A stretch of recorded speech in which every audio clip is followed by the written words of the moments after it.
Good morning and welcome to members of the public to August's Accountability and Performance meeting. I'm Jonathan Ashevers, Police and Crime Commissioner for Hertfordshire. I'm joined by Andy Prophet, Chief Constable of Hertfordshire Constabulary. The purpose of these meetings is to help me fulfil my statutory duty to hold the Chief Constable to account for the work and performance of Hertfordshire Constabulary on behalf of the public.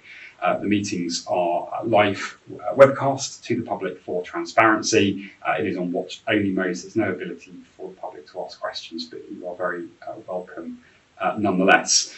We've got a number of agenda items this morning, which I'll just highlight at the beginning and we'll take them in the agenda order. So the first is the latest update from His Majesty's Inspectorate of Constabulary closing a cause of concern in the Constabulary's last inspection report.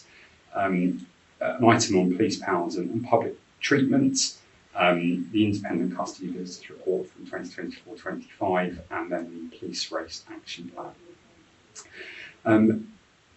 So we'll start then with the HMIC FRS closure of the cause of concern. So in the inspection report published last autumn, a formal cause of concern was opened by the inspectorate around the constabulary's crime recording practices, and so there's been a re-inspection by the inspectorate, and they published their most recent findings last month, closing the cause of concern and finding that significant progress had been made in improving the accuracy of crime recording data. So that's very welcome news, and perhaps Chief Constable, if I could just start by asking you just for your reflections on that progress and the continuing work that's being done since the point of that re-audit.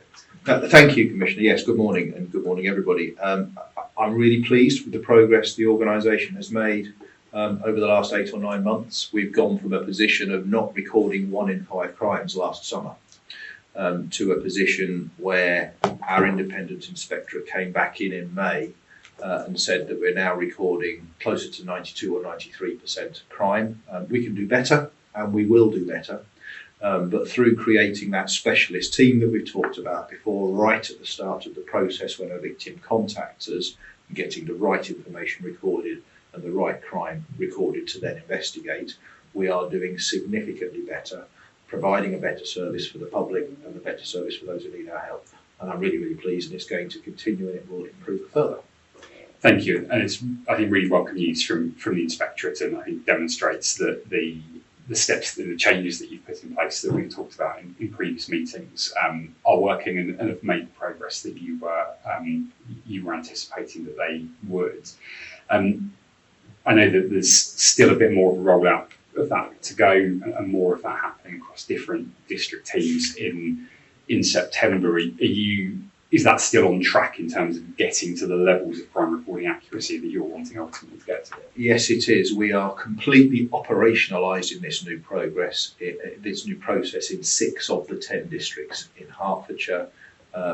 Next month in September, the final 4 districts will come online. We'll have 100% coverage across the county, and that's where the next uptick in the quality and consistency of crime recording will come from, and we are on course and will deliver it.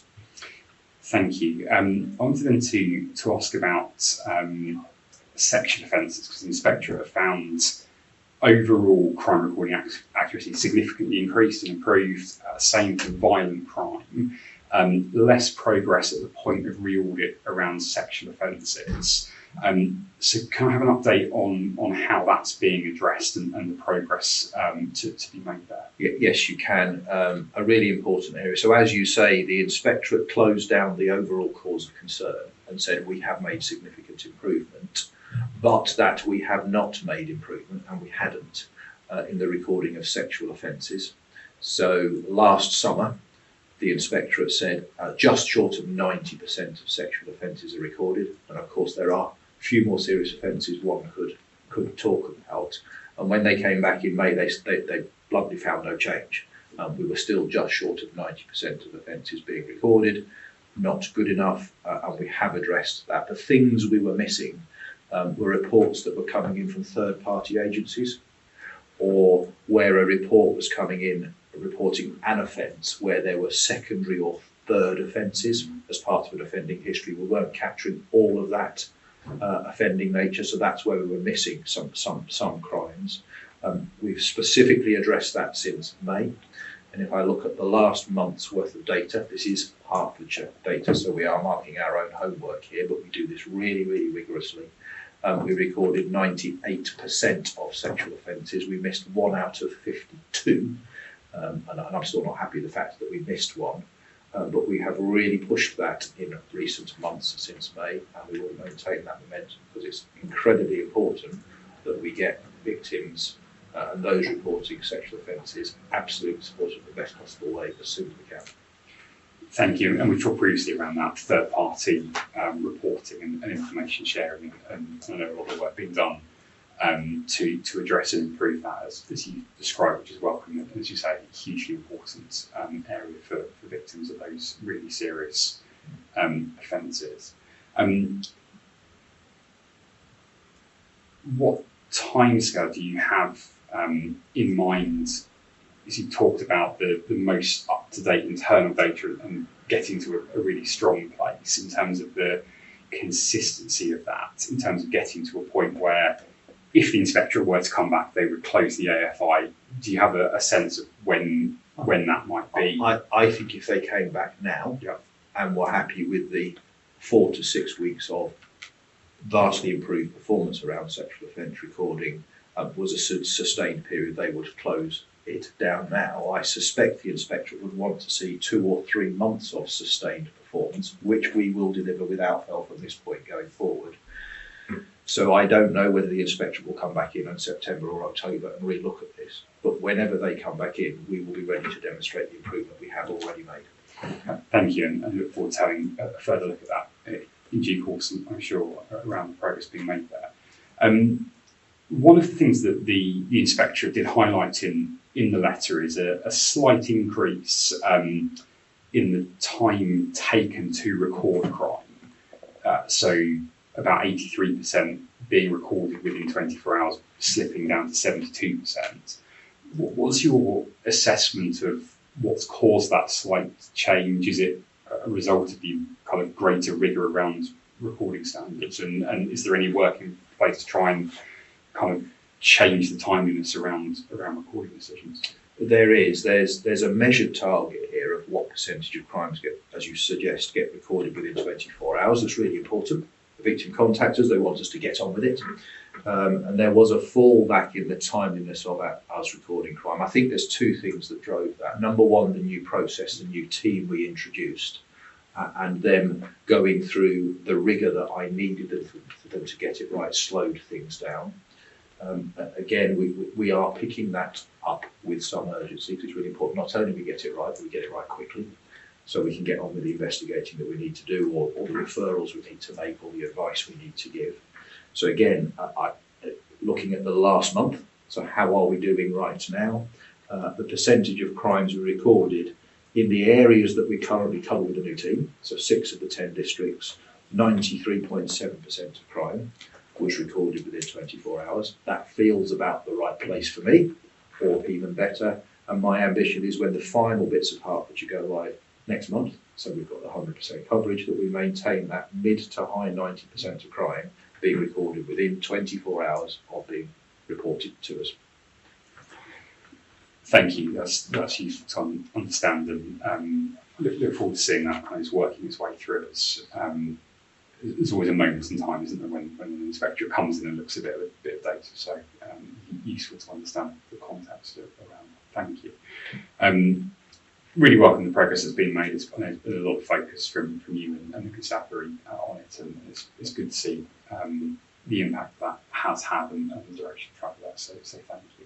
And if I could just add, Commissioner, thank you, and it is really important we get these foundations right, crime properly understood, properly recorded, and then start a prompt investigation. The bit we now need to do, and I am focused on, is we need to solve more of it.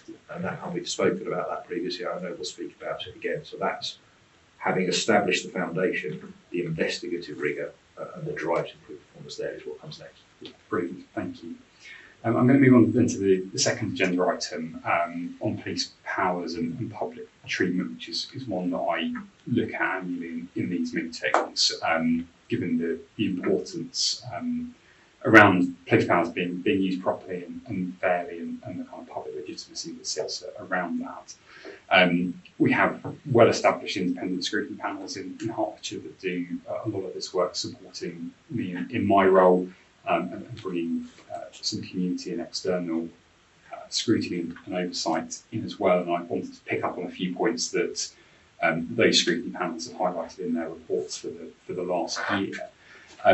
Starting off though, there was an area for inspection, an area for improvement highlighted in last year's inspection report around the constabulary improving the accuracy of recording around use of force incidents, and some of the kind of justification that sits behind those. My understanding is the constabulary is now self-assessing as that's been closed off, sufficient progress has been made.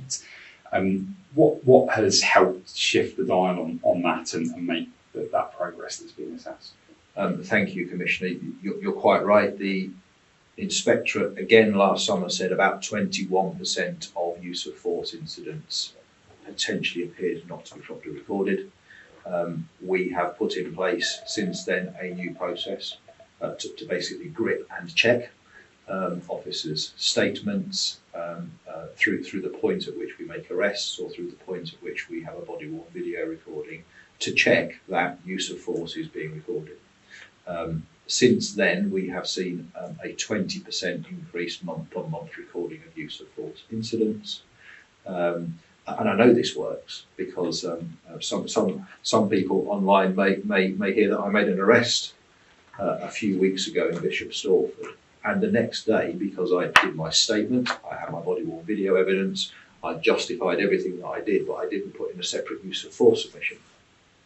So the process works because I got chased by email to say, where is your use of force submission? So I am incredibly confident there is a point of failure check to make sure we're doing this, and that's what's driving the improvements. And of course, the reason we do this, public trust and confidence, accountability for use of force, which ranges from everything to, as was in the case with a compliant use of handcuffs for someone who is entirely supportive of the policing, right through to use of batons, use of taser, at the most extreme end, potential use of firearms, everything in between. It's really, really important we can describe that, learn from it, support the officers when they've used it brilliantly, and maybe coach them where there's a bit of learning. So all those things are in place. That's what the stop and search, that's what the AFI related to. So I'm really confident that we've seen a significant uptick in that. Some of the quality bits that add to that, so where a child is involved in the use of force, we make sure there's a safeguarding consideration. Do there need to be conversations with the family? Does there need to be conversations with child services? Where there is learning, there's a feedback process into the individual and the individual's team leader to make sure that individual learning may be picked up. I don't know, for example, maybe if an officer needs a bit of feedback about their communication style that maybe slightly aggravated somebody, that caused a bit of violence to come, there might be some feedback around that. Equally, if there was some fantastic evidence, maybe the praise and recognition going through. So that kind of review of how we're getting it right is really, really embedded into this as well. Thank you very much, and sounds like a good system there that you've tested and tried yourself, which is excellent. Thank you. The report from the use of force scrutiny panel very much bears that out, actually. So they reviewed a kind of sample of use of force records from last year, and 93% of those that independent panel graded as green, 6% as amber, and largely that was around justifications and statements and some of the things you've just described. So overall, I think a pretty positive picture there. One of the things that's highlighted in some of that reporting is around, I think, some work the constabulary has been looking at around disproportionality around taser, particularly black people about 5 times more likely to have a taser used against them than people from other ethnic backgrounds. What works is the constabulary doing to better understand that and assess that? Well, I think first and foremost, it's really important that we have that information in the public gaze and open to ourselves individually, so we understand where disproportionality happens, because it does exist. So that on the back of that information, we can then review, well, what were the circumstances of those incidents that led to that disproportionate outcome?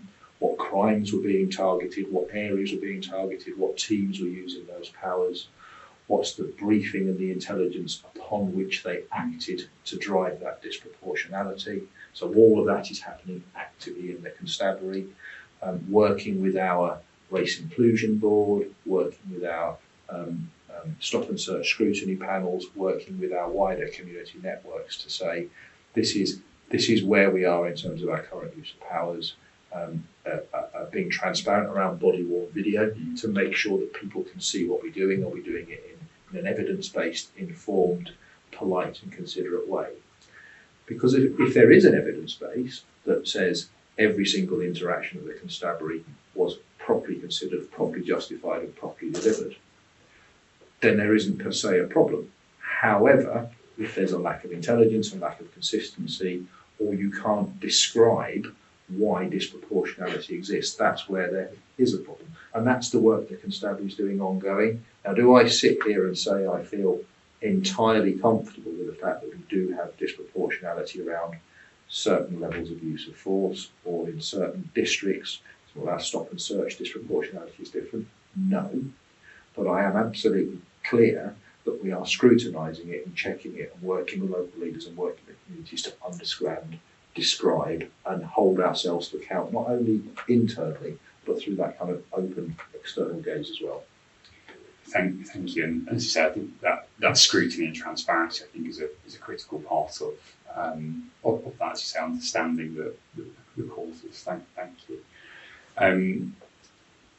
Well, to just then move on to the stop and search scrutiny panel's annual report that also provides a positive direction of travel, I think, in terms of how stop and search is being used in the county, and was certainly quite well received by the Police and Crime panel a couple of months ago.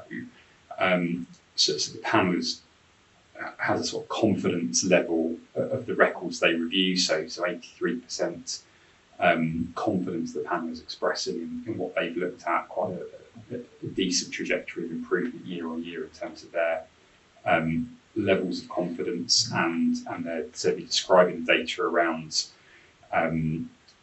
growing positive outcome rates in terms of the ratio of stops to arrest, but in the context of a declining amount of stop and search. I suppose really my question around that, as Chief Constable, is, it's positive that a higher proportion of stops result in arrest and result in something being found or a positive outcome. But is there a point where you would say actually stop and search falling year on year? There's quite a lot of difference between districts in terms of the amount of stops done and the positive outcome rate. Some of them kind of just reflect reality of where crime is more likely to be, which are the busier town centres and so on. But there are some kind of differences that do raise a bit of an eyebrow in places, where perhaps stop and search is a bit lower than you'd expect for the profile of the particular busyness of the town or whatever. What does the constabulary do to monitor that and perhaps, again, you said really clearly you want more stop and search happening to perhaps tap a chief inspector on the shoulder and say, what's going on in your district? Yeah, and I have been known and will continue to do that, as will, of course, all my senior leaders.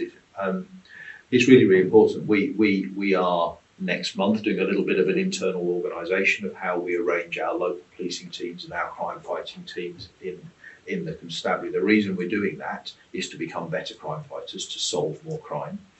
And one of the tactics that we're going to use to do that is proactive use of stopping people, stop and search, stopping cars in crime hotspots where intelligence suggests we need to be. And so, my expectation will be through that scrutiny of looking at the data of what we do, that my local district chief inspectors, the local detective chief inspectors, and indeed their teams understand Are they doing more or less of this stuff? They should be doing more, by the way, not less. And is it effective at driving down crime and arresting criminals? So we will have that monthly accountability, and maybe even more often than that, to make sure that we're doing the right things. There are some outliers, as you say. I can assure you that I know where we are, they are, and my teams do. For example, to talk about disproportionality against the population of use of stop and search, we know that East Herts and St Albans are disproportionately using stop and search. I go back to say it's important to understand that. That may be legitimate, but you have to be able to describe it really well. And I know both those district chief inspectors are really focused on that in terms of ensuring that we can describe what's happening there. And the overall trajectory, if you go back as far as 2018-19, looking across Hertfordshire, again thinking about disproportionality of stop and search. If you were a non-white member of the community in 2018-19, you were 6.8 times more likely to be subject to stop and search. And last year that fell to 4.3 times more likely. So there's a movement in what you might say is the right direction. But we need to be really focused on, it's not just about achieving proportionality, it's about understanding where disproportionality exists and satisfying yourself, is that right and justified in fighting crime. Thank you. I want to just pick up on the point you were making there around intelligence and how that goes into some of that decision making. There was a reflection in the scrutiny panel's report around perhaps some of the areas where, yes, so we're saying really significant confidence in what they've reviewed. One of the areas where they were saying they were less confident was where a stop and search record refers to justification of the stop was kind of intelligence, but without really articulating the direct relevance of it to that person being stopped, or exactly how recent it was, or so on. So harder to sometimes articulate and justify that link between intelligence and that precise stop. How's the constabulary looking at that? And I suppose it's a question of improving officer use of those records and kind of articulation of that link. It's exactly that, Commissioner, as you've said. That, so based on that feedback from the panel in relation to the articulation of why, a more thorough articulation of why, we have developed and delivered improved training to our frontline officers and staff, so our response teams, our neighbourhood teams, making sure that they understand simply to say a very cursory reason for a stop and search is very likely not to be enough. You need to put more information there. The reason I've stopped you is you matched the description. It was just seen half an hour ago running away from that shop. You've got a black top on, and therefore you look like you've been running, you're sweaty. There's a very good reason to do a stop and search and check if that was the person, versus you're just in an area looking sus, my friend. It's probably not going to be a very good answer. So we've delivered that training, and part of the feedback loop now we've got is proactively off their own back. Team leaders are expected to and are reviewing stop and search encounters, including looking at body-worn video. So we're self-regulating and offering that feedback to our people. And of course, we'll continue to take examples to the panel and continue to see and be very interested in whether the panel says we're getting this better, more consistently going forward. Thank you. Thank you very much. And there's been some really useful deep dives that the panel have done over the last year or so around different districts and age groups and things as well, which is brought out in the report and really helpful. But thank you for that. That's useful. I'm going to go on to the independent custody visitors report from the last year. So independent custody visitors is incredibly important in terms of independently doing visits into custody and speaking to detainees and understanding conditions and treatment. And they've provided their report from the following year, again in keeping with the previous ones, a pretty positive picture overall that they've identified from their work over the last year. There's a few areas where they've fed back from their visits, areas that have been raised, or some of which are quite small in number, but worth just sort of asking about nonetheless. So there's one around kind of medical cover availability or delays, not where custody staff had requested a healthcare practitioner, but actually in terms of them arriving, had occasionally been an issue. I think important not to overstate it, but there have been some occasions where that had been a challenge.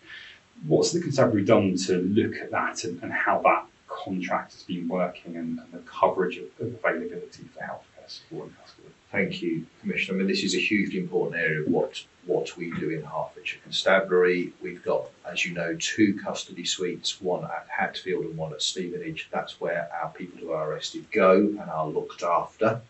And I say that deliberately because we have a duty of care to look after people we arrest. And quite often the people we arrest are in a highly distressed or emotional state, maybe drunk, maybe suffering from having taken drugs, maybe suffering from mental health. So it's really important we look after those potentially high-risk individuals well. So incorporated into our custody, and we've improved this in the last 12 months, are a contracted set of people, medical professionals who work with our custody sergeants to make sure that we get the right support, advice and medical care for people who come into custody. That wasn't in a fantastic place, I think, 2 years ago. We've since then changed our provider, who we now work incredibly closely with, and some of their coverage, the amount of people they've got through the 24-hour clock, 365 days a year in our 2 suites, has improved, which means that we're more timely and more effective at delivering that care. We have a really clear contractual a contractual expectation of them in terms of how they deliver that coverage, and where they fall short of that, as you do with any kind of business arrangement, we hold them to account for that, and there's consequences for that provider if they don't provide that. It's working well, it's improving. There is regular management sit down between my senior custody leadership team and that independent provider of that medical support. We work really well together. All adverse incidents, all issues where there was any kind of concern in custody are subject to careful review by our custody inspector, the senior person in charge of that custody suite. And we look for themes and patterns of risk or concern to make sure that we're learning going forward. So there's loads of stuff here, Commissioner, to get this right. It's a high risk area of business. But through careful work with our current independent provider of medical services, we have improved over the last 12 to 24 months. Thank you. And positive to see that, and it's just incredibly important in terms of that care for people while in custody. Thank you. I wanted to ask a question about food and drinking in custody. Important in terms of people being looked after, but also kind of custody dealing with people sometimes unknown coming in who will have a range of kind of needs and requirements. There's I think a general view in the report that there's good stock of different options. No major issues in terms of low supplies. One issue that was flagged was around the lack of kosher food options. So good provision around halal, but there have been occasions where staff haven't been able to offer a kosher option, albeit staff had then gone and purchased some and resolved it and ensured that the detainee was looked after. What's been done to try and address that? Obviously, Hertfordshire's got a high Jewish community. Is there now something in place to ensure that a kosher option is routinely available rather than relying on a member of staff finding a shop? Yeah, it's a really, really important issue. You don't know who's going to come into custody. You need to be able to feed and cater for anybody who does. And as you're right to say, it was highlighted that there were some inconsistencies in the available of halal food or kosher food, or indeed particular choices of food, because we're not running a bed and breakfast boutique here, but we have to have some kind of reasonable offering for those who are detained in custody. So we try and order ahead of time what we think is a sensible provision of food types, be that microwave meals, be that fresh food, sandwiches, hot drinks, cold drinks, including options such as halal food and kosher food, but you never quite know what number you need, depending on what happens. So what we have put in place is basically a cash supply in the custodies. So if there is a particular run of detainees of a certain requirement or a certain run on certain types of food, the custodies can dynamically go and get the right food. Sure. Because it's the only kind of sensible, pragmatic way to kind of plan for those peaks and troughs, because food by nature can be perishable. So we're really, really aware of it, and we've done our best to try and make sure that we've got that flexibility in our provision. Okay. Thank you. And I think if that ability is there for staff to respond dynamically, then great. Thank you. Issue that I wanted to just ask about is around juveniles being detained. Two areas identified by the ICBs around overnight detention, where there had been a delay in appointing an appropriate adult. And the ICBs were satisfied that the assessments were reasonable and that there'd been essentially that delay wasn't the constabulary's fault or cause. But what processes are in place to raise that in terms of the appropriate adult provision to monitor it and to ensure that the agencies responsible for that are giving the coverage and the provision that's needed? Yeah, really. I mean, first and foremost, only in extremis would you want a child in a police custody. That does happen quite clearly, and again, only in extremis would you want a child in police custody overnight. Where that does happen, we absolutely need to make sure, be that through parents or be that through children's social care or other agencies, we've got the right referrals and the right support in place around those individuals. And the same comes for if there's a delay in dealing with that juvenile or child in custody through not being able to access appropriate adults to the person who needs to come in and look after that child to progress that matter, that is quickly escalated. So it's something that's looked at really carefully by the custody command, where there are connection issues or partnership bits of work you need to streamline to make sure that does happen effectively. It's dealt with quickly and on a case-by-case basis, and we monitor and track children in custody, and in particular overnight on a monthly basis. Thank you very much, and a lot of positive comments in the ICB's report, both from their own observations, but actually in terms of where they've spoken to members of the public in custody around the work that the custody staff are doing and how people have been treated while they were there. And I think important that was in a year where the custody suites were being refurbished, where there was a lot of crossover with Bedfordshire in terms of people moving around, and of course national overflows from prisons as well. So actually for those standards to have been maintained while all that was going on, I think is really positive. And I suppose the other thing, Commissioner, that's helpful to say at this point is relevant to custody. In the last 12 or 18 months, Hertfordshire has invested in updated state-of-the-art CCTV in both of our custody suites. So we've got that extra set of eyes and ears, making sure it's a safe, clean, well-run, well-managed environment, both for the people who come in there, but of course for my officers and staff who have to do a difficult job dealing with sometimes difficult, dangerous and violent people. Absolutely, thank you. I want to go on now to the police race action plan as the next agenda item.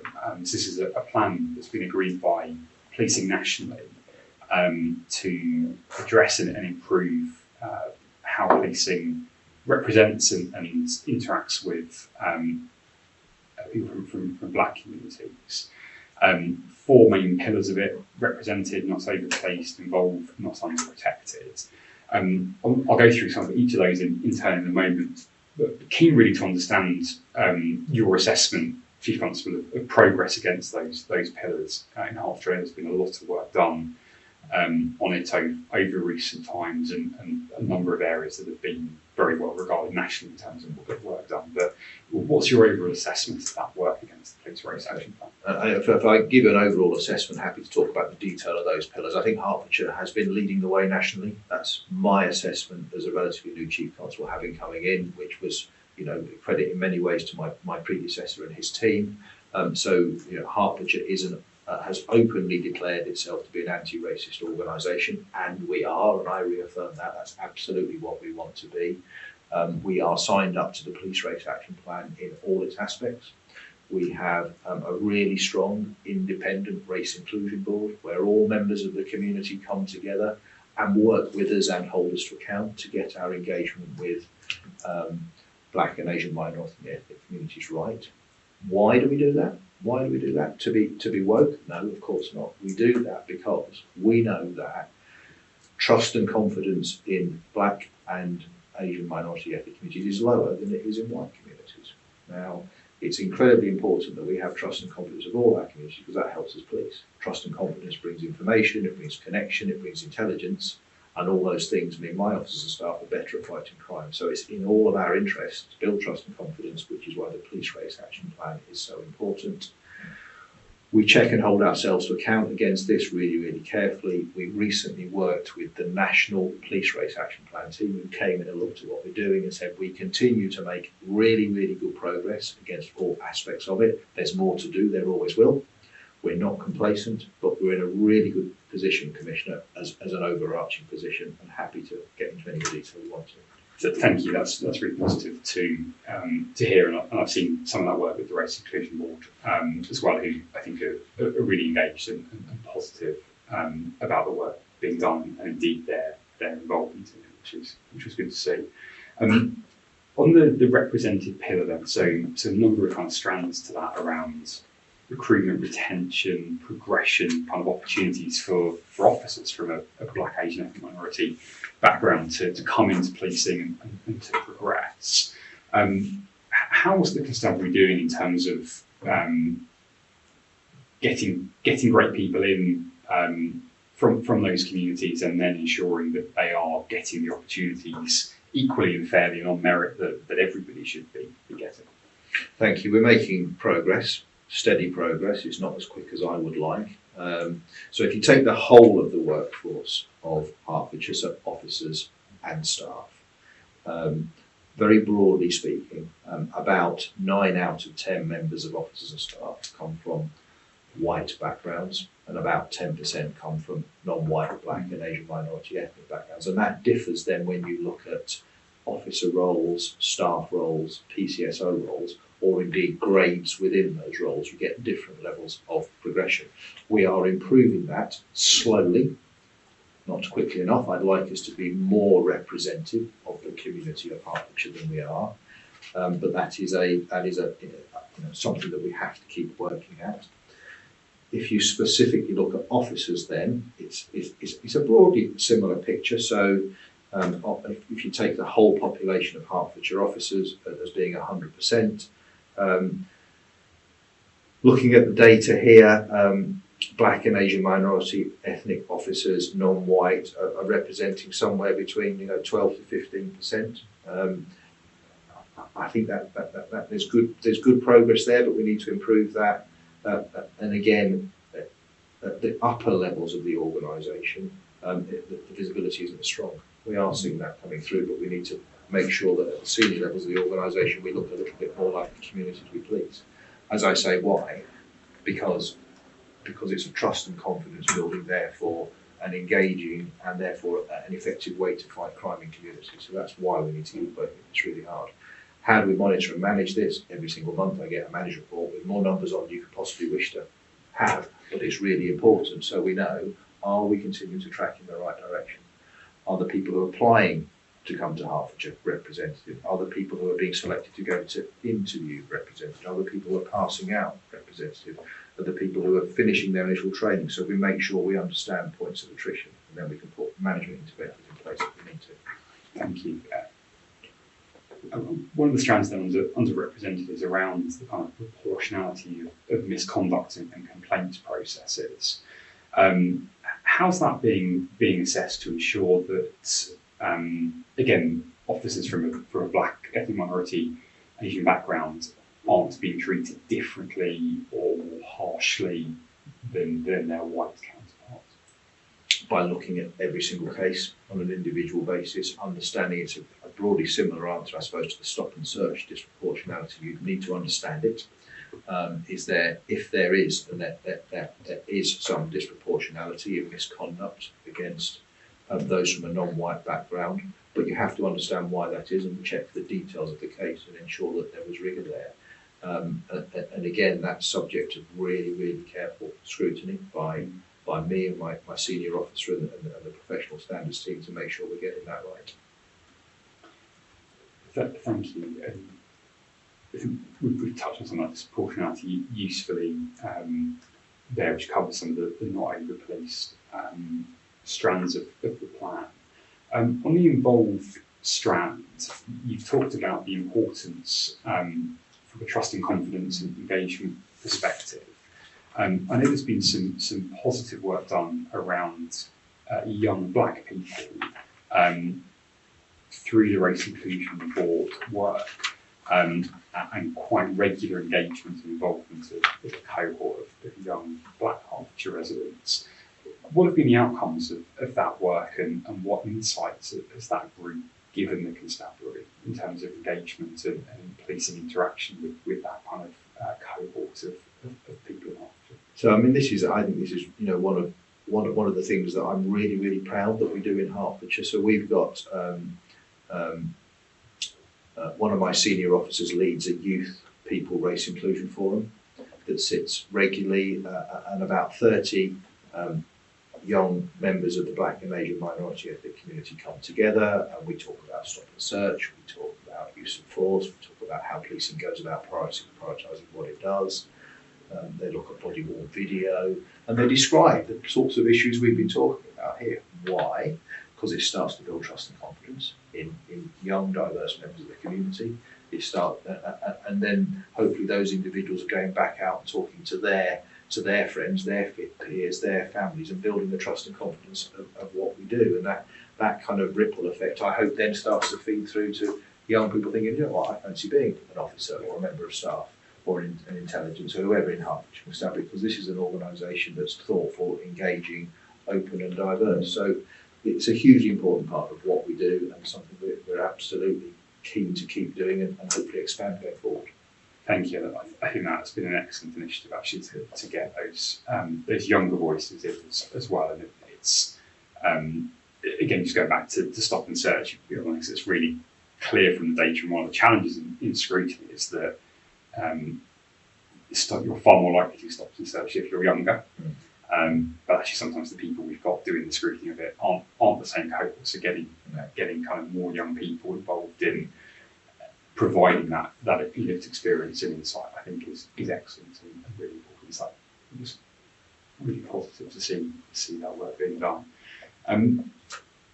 The kind of flip side to the kind of not over policed strand of it is the not under protected and a lot of kind of evidence nationally around greater levels of victimisation in some crime types amongst black, Asian, ethnic minority communities.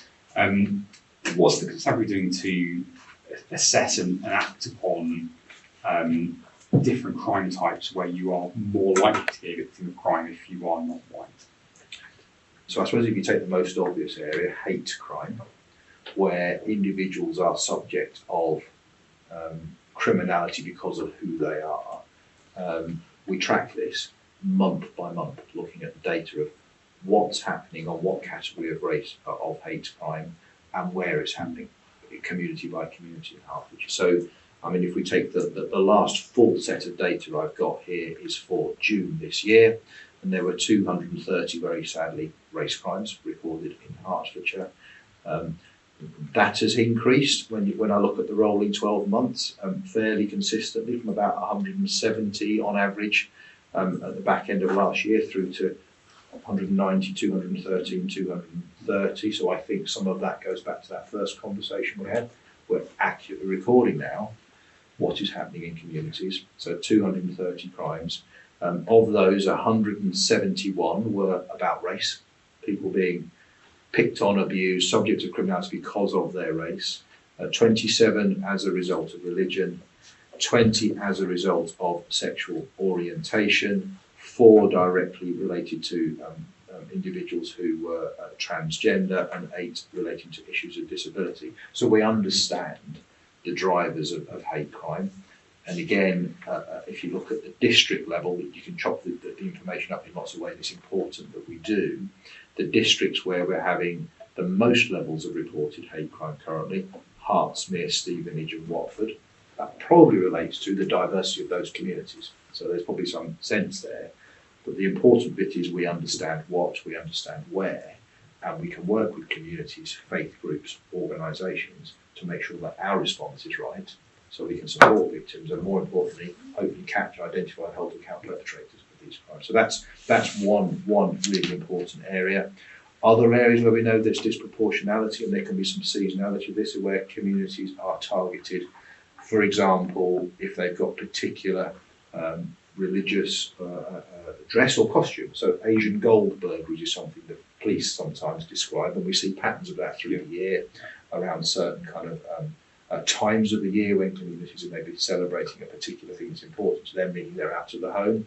And unfortunately, some of our criminals exploit that. So we're working really hard with those communities around thinking through how we can help prevent those type of offences, be that through safes, lighting, alarms, neighbourhood watch, whatever it might be. So we understand where there's disproportionality of victimisation. It's really, really important. I am determined that not only do we understand it, but we get better at solving it and catching more people responsible for it. Thank you very much. And you've described there really well some of the things I hear from residents in some of those communities affected by some of those crime types, and I know a lot of work being done to address that. So thank you. That brings us to the end of today's agenda.